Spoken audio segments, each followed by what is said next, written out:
Hey, Lily Wong here, and this is Fly with Lily podcast.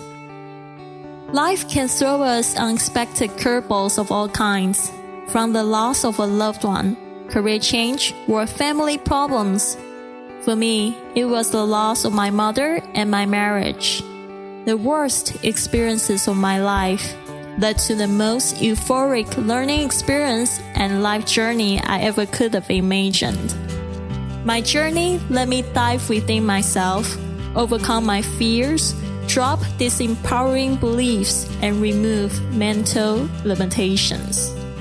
From motivation, language learning, business, nomadic life stories, or world travel, to just plain dropping your baggage, Fly with Lily podcast offers the inspiration you need to open yourself to this world of opportunities without limits.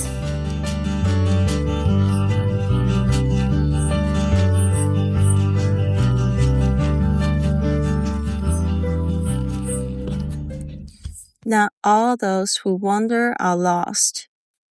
In that moment, I felt I already had something more precious than the Northern Lights.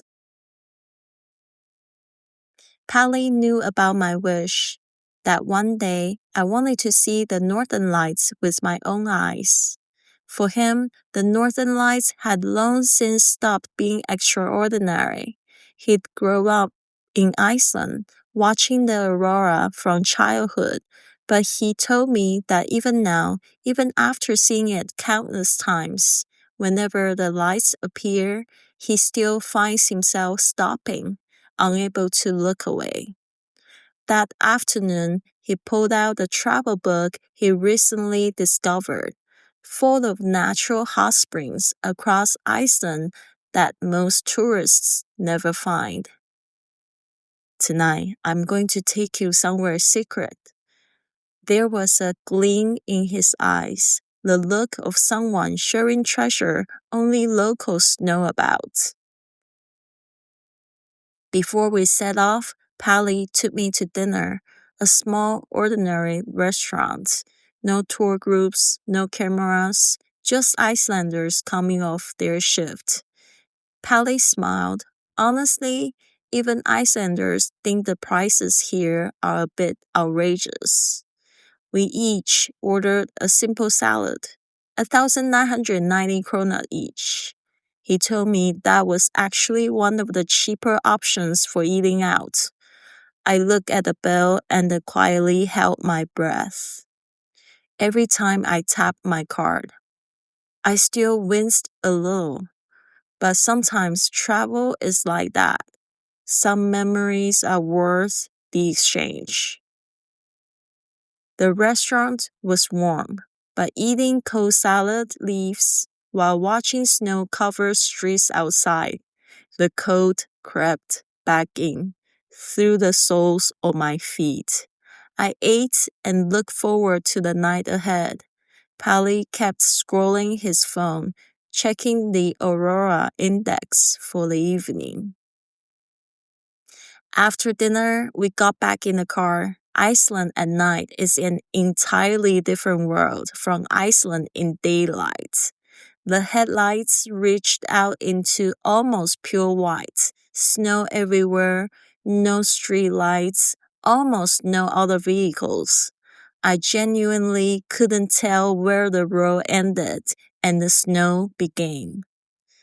Palli drove at 130 kilometers an hour, completely calm. I quietly gripped my seatbelt. He drove like this was his morning commute. Nearly an hour later, the car stopped. No hotel, no car park.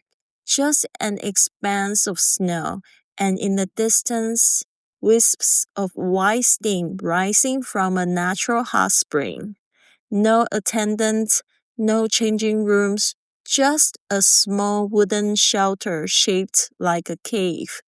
A few wooden chairs inside, no lights, no heat.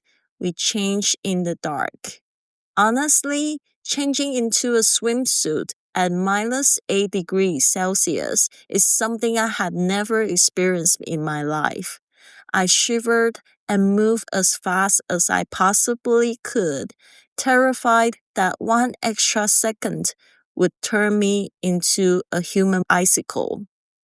Then, carefully picking my way across the icy ground, I eased myself into the pool. I kept reminding myself, do not slip. The water was warm in a way that felt like being held. The silence around us was extraordinary. No tourists, no voices, just the sound of wind in the distance, and the faint glow of snow reflecting the night sky. Even without a moon, the white snow made everything less dark than I expected. Palli sat beside me, even though the night before we'd grown closer than most friends. Sitting shoulder to shoulder in a natural spring under a starlit sky, I still felt a little shy. Fortunately, we never ran out of things to talk about. Palli is sharp and funny. We swing between intense, thoughtful conversation and laughing until we couldn't stop. Being with him felt easy. That night, he told me about something remarkable he'd done recently. He'd taken ayahuasca. He described the experience slowly, what he'd seen, what he'd felt, and how it had changed his understanding of his own life. I sat there completely stunned. It was the first time I'd ever heard someone share an ayahuasca experience up close. At the time, it felt distant and mysterious, something from another world entirely. I had absolutely no idea that a few months later, I would fly to Peru and take the same journey myself. Looking back now, that night wasn't just a soak in a hot spring. It was the beginning of another chapter I couldn't yet see. We didn't see the northern lights that night, but thinking back now, I don't feel any regret at all. A sky full of stars, snow white in every direction, warm water all around, and beside me, someone willing to talk with me until deep into the night. In that moment, I felt I already had something more precious than the northern lights. Sometimes travel doesn't give you what you expected. It gives you something you didn't know you needed. Okay, if the story resonated with you, follow along on Fly with Lily Iceland podcast series. And Journey 1 is almost over. Next episode, the morning Palli drove me to the airport, and the sentence I kept thinking about for the entire flight.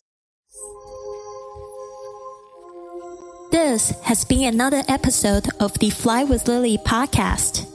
So what now? Go to flywithlily.com to download my gift for you to help work on your abundant lifestyle, or contact me directly for a consultation.